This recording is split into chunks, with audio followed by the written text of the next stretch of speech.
Né? Por quê? Consequência do ambiente de trabalho degradado, que refletiu aonde? Na família. Refletiu na família. Então, o assédio cria essas atitudes arbitrárias e negativas. O assédio causa prejuízo aos trabalhadores, compromete a dignidade e interfere nas relações afetivas e sociais. Tem uma pesquisa que a Margarida Barreto fez e que ela mostra os reflexos do assédio nos vários tal. Por exemplo, no homem, o assédio gera, no homem e na mulher, o assédio gera a vontade do suicídio. Gera. Mas somente 16% das mulheres assediadas que têm intenção de suicídio, que pensam no suicídio, passam... olha, somente 16% das mulheres assediadas pensam no suicídio. No homem, é 92%.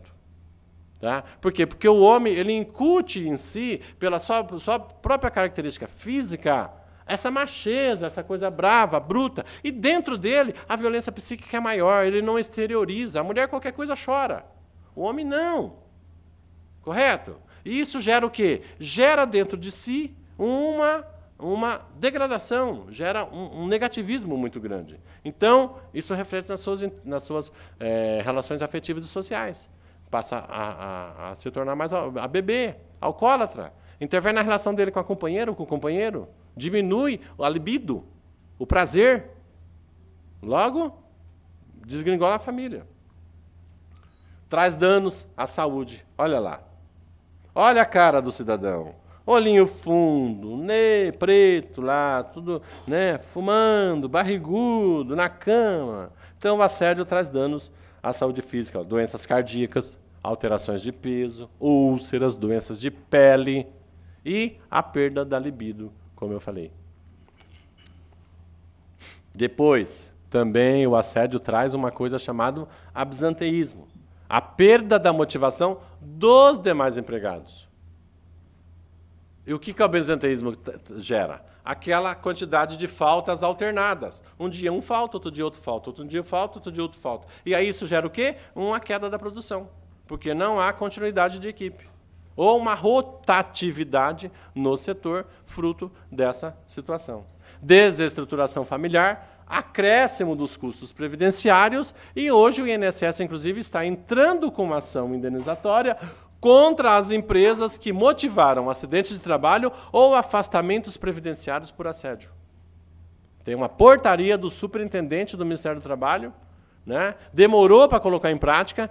O ministro Luiz, o prefeito hoje de São Bernardo, à época ministro da Previdência, no primeiro período do governo Lula, assinou essa portaria e só agora o INSS está aplicando, que é ingressar com as ações de regresso. Porque nós pagamos o assédio.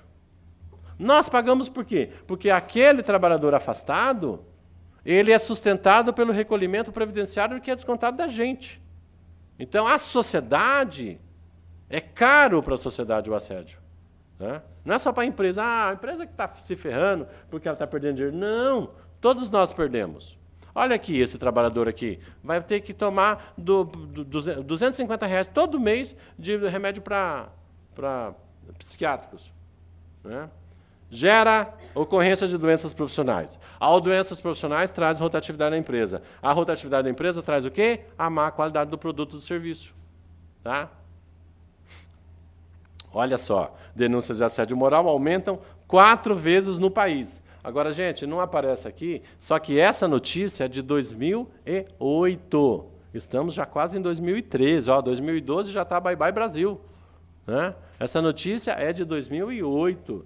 Em 2009, o aumento já era de 588%, ou seja, 5 vezes mais. Tá? Por isso tem esses efeitos à saúde. Só que há reflexos diferentes. Como que ele se repercute em pessoas, homens e mulheres, que reagem diferentemente a essa violência. As mulheres são as mais humilhadas.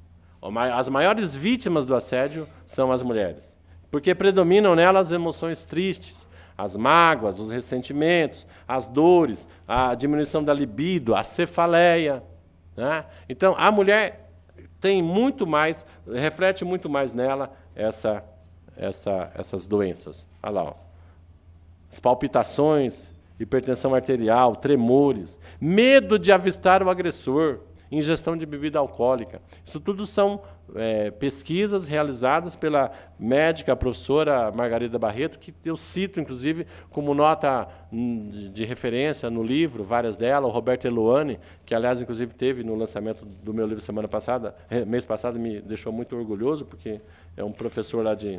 Tá? Então, vejam essa diferença no quadro aí, que mostra o reflexo do assédio, as crises, os sintomas do assédio, diferentemente no homem e na mulher. Olhem lá aquilo que eu falei do suicídio lá embaixo.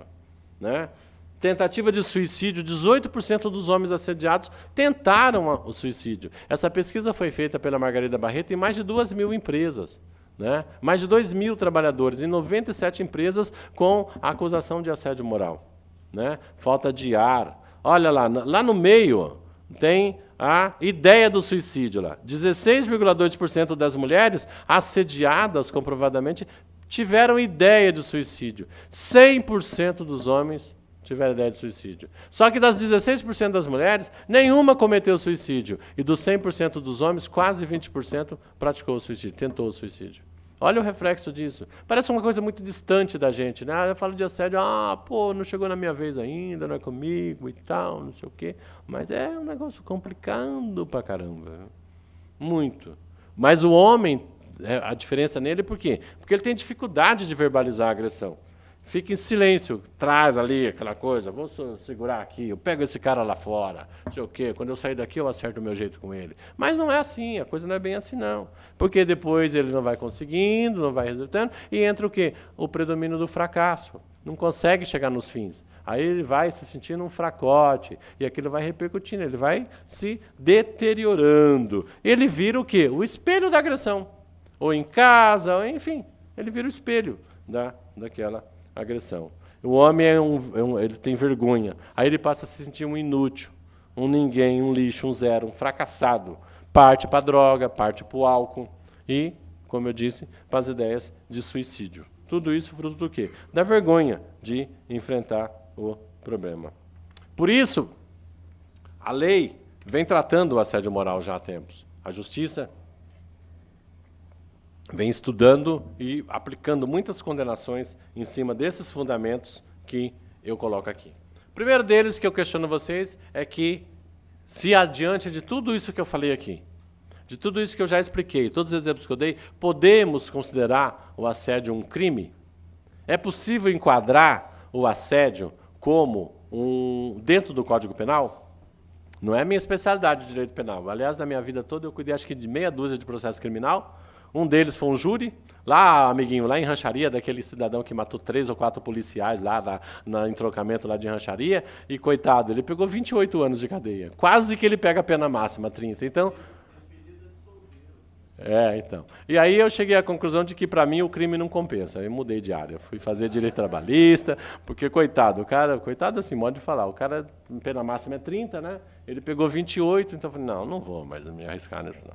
Mas, enfim, assédio é crime ou não? Né? Não é. Não é, primeiro, porque não tem tipificação criminal. Tem vários projetos de lei para qualificar ele como crime. Crime é o assédio sexual. Está lá no artigo 224-A do Código Penal. Porque a deputada Jandira Fegali, aqui de Rancharia, de Sorocaba, né, ela apresentou à época como deputada um projeto de lei que foi aprovado. Mas o projeto de lei que torna o assédio moral um crime, que é do deputado Vicentinho, cujo relator é o deputado Vicentinho, nosso companheiro aí do ABC, ainda não entrou em votação. Tá? Mas... Ele entra na qualificação de uma violação de natureza civil e trabalhista. Tá? Primeiro, não é crime porque é considerado uma divergência de hierarquia, né? Ou seja, um desvirtuamento do chamado poder diretivo da empresa. Então, não é crime por isso, mas ele tem outros enquadramentos. Por quê? Porque os limites do artigo 2º da CLT, porque o artigo 2º da CLT tem limites. Né? Ele confere, o artigo 2º da CLT, confere ao empregador o poder geral de gestão. Né? A empresa é aquela que admite, assalaria e coordena a relação de trabalho. Mas isso tem limites. E os limites estão exatamente na relação como isso se dá dentro do âmbito de trabalho.